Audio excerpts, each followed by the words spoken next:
Pondicherry's history began in 1673, when the French East India Company bought the Sultan a small fishing village situated in the Bay of Bengal. Since the beginning of the 16th century, Indians had been trading with many European merchants. The French decided to disembark on the southeast of the Indian subcontinent. The area was not ideal for sailing. Boats had to anchor offshore, and their crew had to use smaller local boats to transfer their goods to shore. However, the river provided access further into the country, which allowed business to develop considerably over the years. Pondicherry then became France's anchoring point in India. More than 3 centuries later, Pondicherry still has a strong connection with France.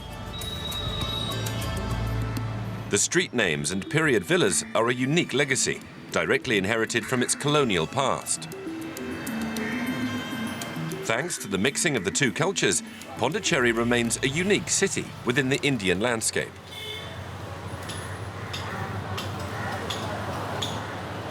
As the first francophone Indian boarding school, this school is part of the history of France's trading post in Pondicherry. India is my country.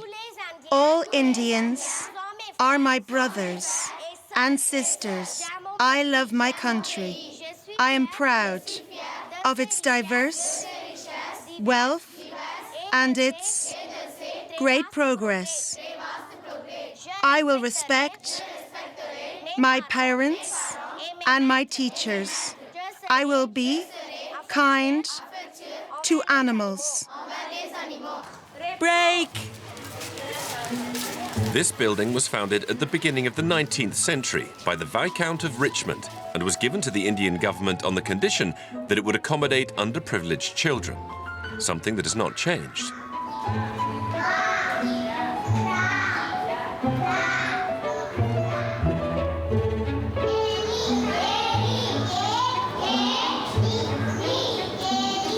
They teach Tamil and French here. From nursery school to high school.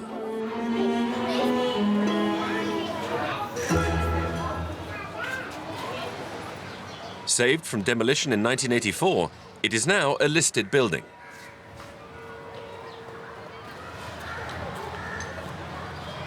Thanks to Ashok Panda and his association.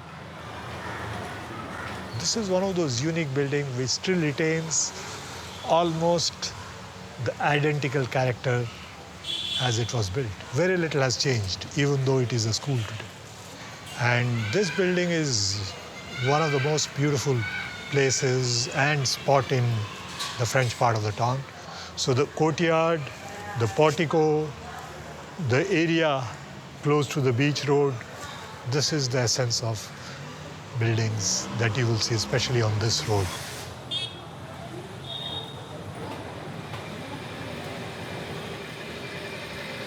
Ever since the establishment of the trading post in the 17th century, the city of Pondicherry has kept its dual French and Indian identity. Leo lived in France for many years, where he made his career in the army and specialized in military equestrian sports. He returned to Pondicherry in 2011. Compared with other Indian cities, Pondicherry is considered to be French. There is an old saying that in Pondicherry, even if the law isn't, the streets are straight, they are pulled by a rope, and are all perpendicular.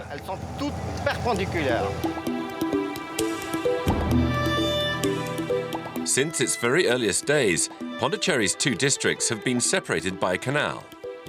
The French colonial city is in the south, and the local Tamil community live in the north.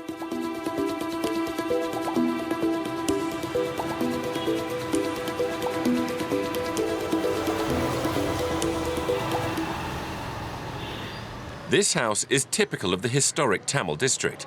It was built in 1865 and is a perfect example of Franco-Tamil architecture. The first floor has a French influence, and the ground floor is typically Tamil. For instance, its veranda. This space opens onto the road. Neighbours, locals and families can use it to spend time together and chat. These streets are called streets that talk.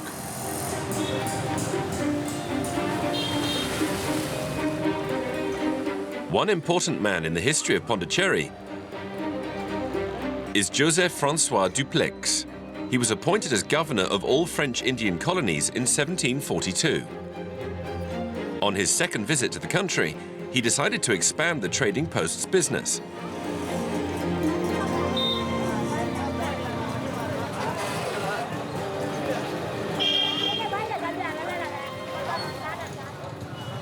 Dupleix had heard about a merchant who could help further his ambitions. It was opposite the city's large market that they met each other for the first time.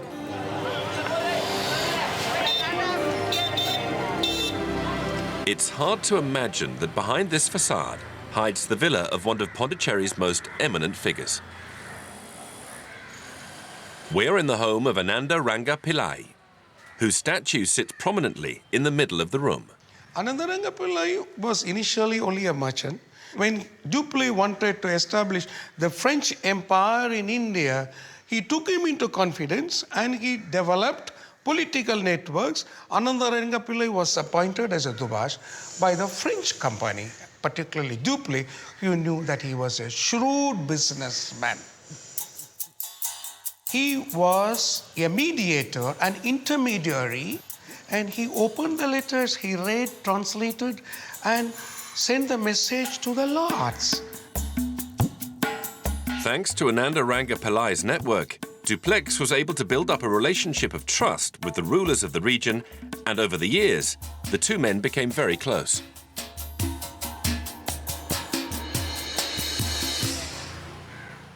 Even very many kings were jealous about the relationship that was going on between Ananda Ranga Pillai and Dupleix. They were thick friends. Even Dupleix would not trust his own councillors of the Superior Council of Pondicherry, but he trusted Ananda Ranga Pillai.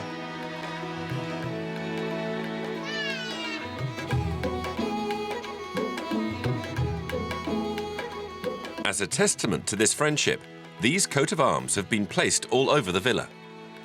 The Lily and Saint-Malo merchants' coat of arms are military emblems, as well as a tribute to the flourishing trade between France and India.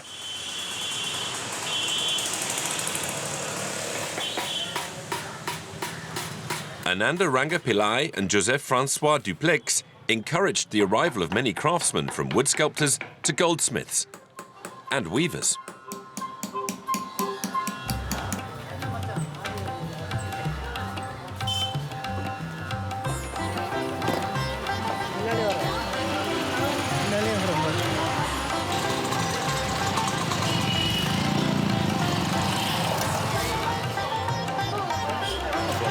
These colourful and lavishly embroidered textiles were made in Chennai, formerly Madras, and were transported by the boatload to Europe, where they are known as Indienne.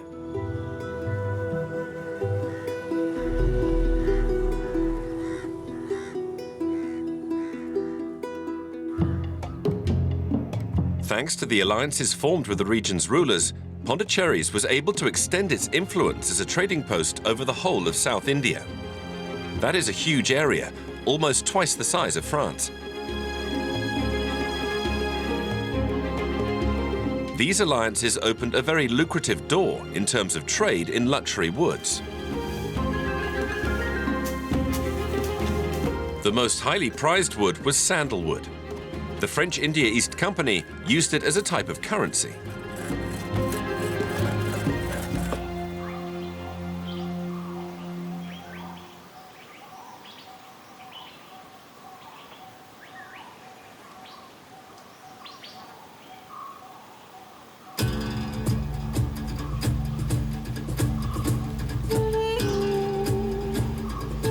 The Western Ghats are home to the country's last remaining sandalwood forest. This chain of mountains runs along the west coast of India, covering 1,600 kilometers, and has been classified as a UNESCO World Heritage Site.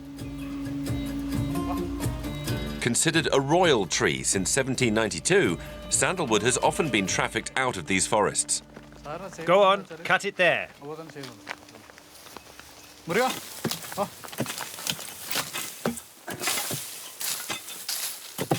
The Indian government now controls the use of sandalwood. A team of rangers watches over this incredible heritage site. Because here, only dead trees can be taken away.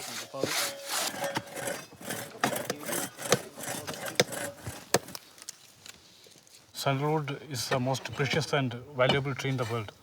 So we are not leaving the roots, or even a single piece here in the field.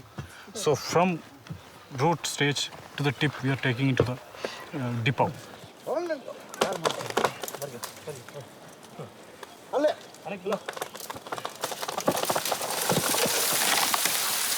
Since it's become endangered, sandalwood with its unique scent has become as valuable as gold. That is why each part of the tree is treasured, even the sawdust. Surely I can smell it. No other tree or no other thing has the same smell. So I don't know how to explain that. But it is unique and specific.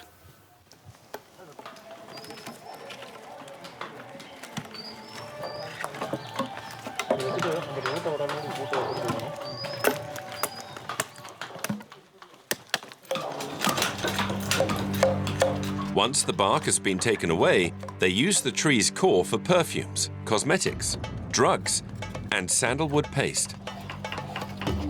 In India, this paste is a religious symbol.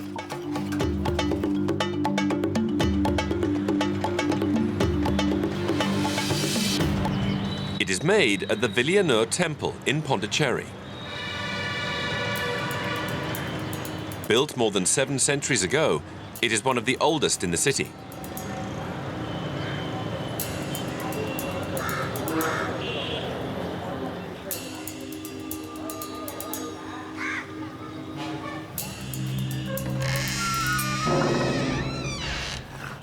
Every evening, an ancestral ritual takes place dedicated to the god Shiva. Patachari has been making this famous paste for 25 years. He does so by rubbing water onto a piece of sandalwood.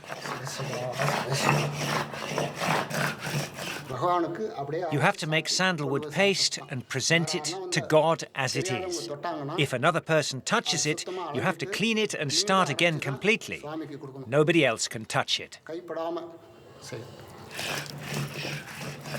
Sandalwood paste is used in all stages of the Hindu religion, from birth to death.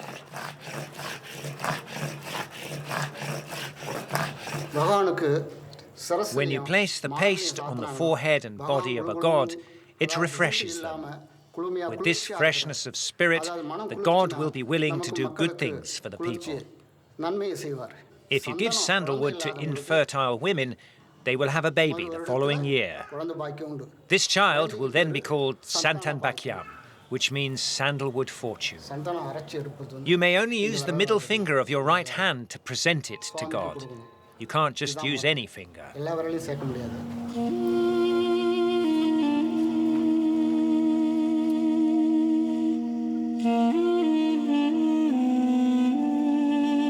Worn on the forehead, sandalwood paste is supposed to awaken the conscious and spiritual consciousness, just as with Ganesh, the Hindu elephant god.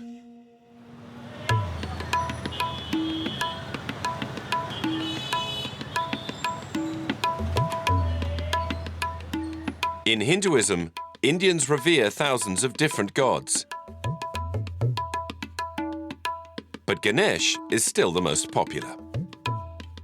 He is traditionally portrayed with 4 arms and an elephant head. He is believed to embody knowledge and virtue.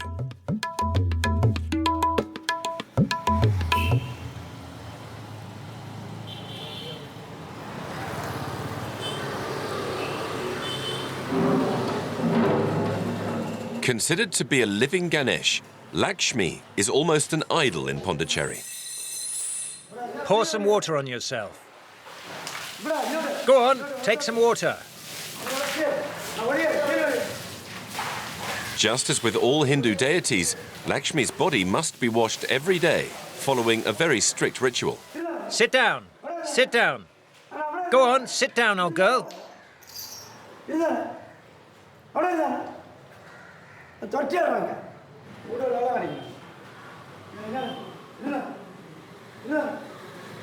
It was thanks to her white nails that Lakshmi was chosen out of several other elephants to guard the Pondicherry temple.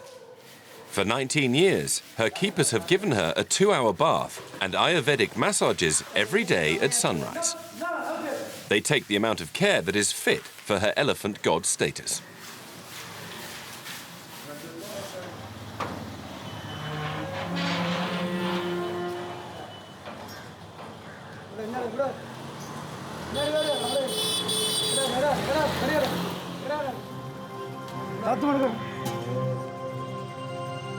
Lakshmi is then decorated with religious symbols and patterns. The elephant keeper is at times her master, at others her guide, and also her carer.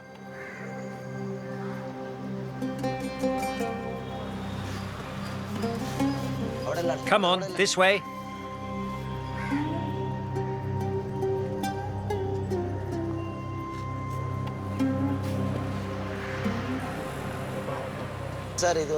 We have been looking after elephants for 4 generations.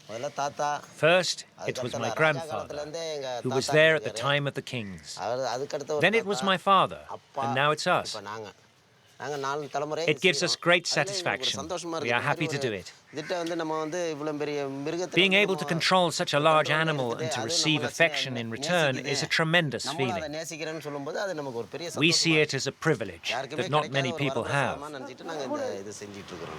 Due to her elephant god status, Lakshmi has the right to wear sandalwood paste on her forehead.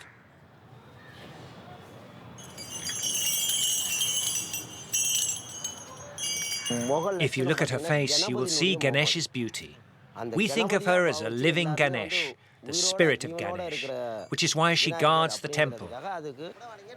In all temples, elephants are considered the most important deity. Come on this way. The elephant then walks through Pondicherry. Lakshmi earns even more respect because she has the name of a Hindu goddess.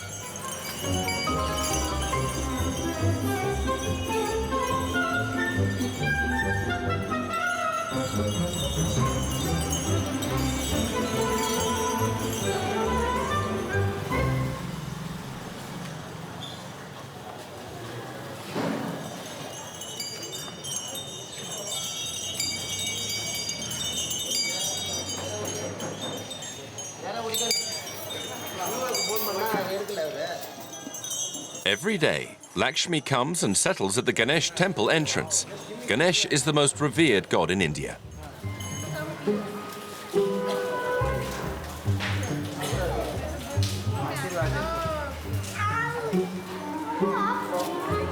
In the Hindu religion, this elephant with a human body is considered to be the goddess of money, prosperity, and education.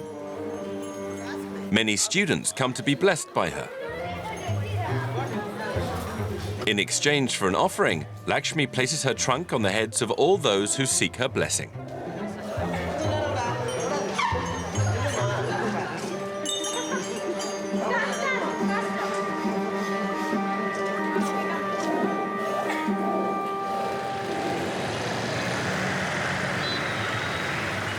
Not so far away, at the heart of the Tamil district, the atmosphere is very different. We are at the Sacré-Cœur de Jésus Church.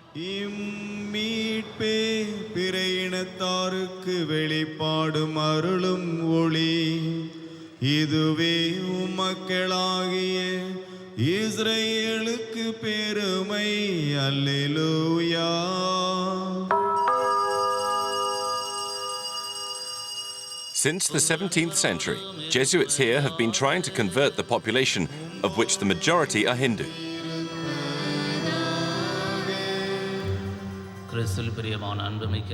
Indian society is divided into hierarchical groups, known as castes. The churches used to mainly accommodate people that didn't belong to a caste, those who are referred to as untouchables to this day. They used to come to the church to be baptized and to forget about their lowly status.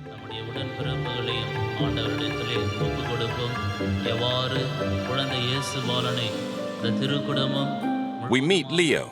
He comes here every Sunday. The untouchables converted because it gave them the right to work for the French administration. They lost their status as subjects and became French citizens. As such, they had the same rights as French people. In Pondichéry, it is quite normal to practice several religions. For me, for example, I've lived here since I was a child. 4 or 5 generations before me, my family was Hindu, so I still go to temples and participate in rituals. So for me, nothing has changed. I'm Hindu, Catholic, Muslim, and I travel to the most important places in Islam, and I return to the mosque and meditate.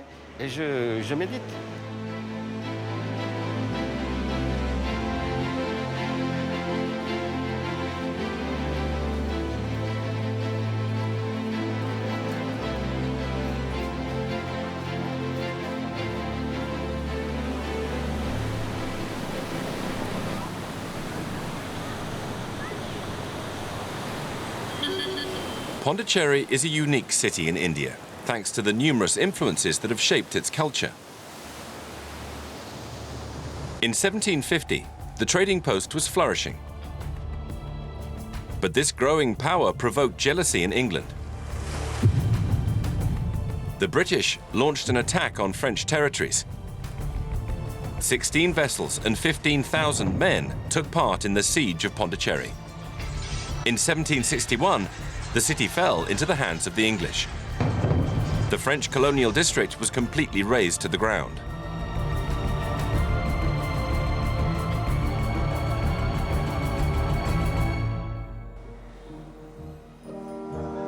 This particular hotel is the only survivor of the destruction of the French district in the 18th century. It was built by a member of the Superior Council of the French East India Company. It reflects all of the French sophistication and savoir-vivre of the trading post era. But the company could not continue like this. The hostilities between the French and English required enormous amounts of money. In October 1754, Dupleix was called back to France, thus putting an end to his dream of building an Indian France.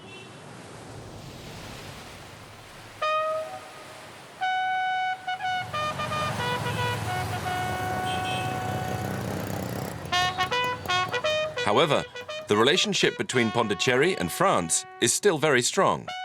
Thousands of Tamil volunteers fought on French battlefields in the 20th century.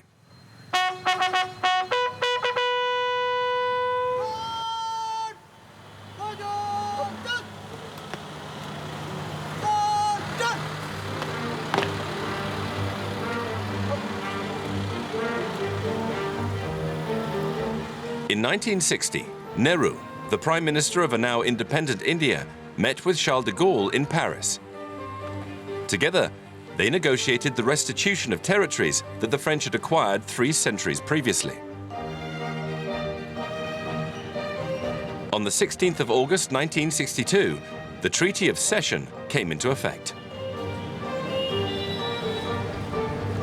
On that very day, at the consulate, the French people of Pondicherry had until midnight to choose between an Indian or French nationality. The manager of the Alliance Française remembers it well. It all happened here. I remember it well. I was only young, about 9 years old. People started to form a queue. So bit by bit, there were 5 people. Then there were 10, then 15. At midnight on the 16th of August 1962, there was a whole crowd. The people of Pondicherry had to choose between the land they were born in and France, whose culture they had only been acquainted with for 3 centuries. Almost 5,000 citizens of Pondicherry, or about 10% of the population, chose to take French nationality.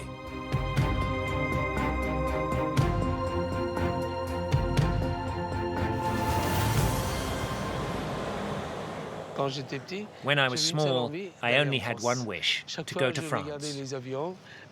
Every time I saw a plane, I would think, will I ever get the chance to fly in a plane to France? For the people of Pondicherry, France is our second home.